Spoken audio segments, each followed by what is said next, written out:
I'm a CPA, but I started life as a musician. I play the cello and I majored in cello performance at Northwestern University. I really wanted to be an orchestra musician or play chamber music or something like that. And I graduated into the financial crisis. It was 2007. I had moved to LA because I wanted to work in film.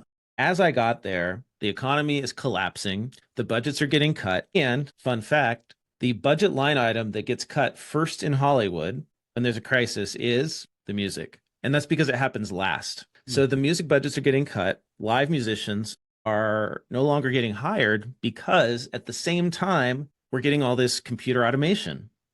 20 years ago, we started to see synthesizers in Hollywood that you could buy for like $300 that would recreate the sound of a live instrument. This is very common now. You can just make music on your computer, right? But that was like hot at the time. So instead of these giant recording studios where you bring in all these live musicians, now somebody can just sit at home with Logic Pro, a Mac, and a keyboard, and they can compose music for television. And so I saw that happen. I saw my job starting to get automated just as I was entering the field. I had to figure out something else to do. I had to make money, right? So I got a job as a bookkeeper. I was working at a tutoring company. The bookkeeper quit one day, and I talked my way into his job because I thought I can enter checks into QuickBooks. And in my downtime, I would read the QuickBooks manual. And I realized that we could automate a ton of stuff that was being done manually on paper in that business if we just use QuickBooks correctly. I converted this whole paper-based system to a foolproof computer-based system. And that's how I got hooked on accounting tech and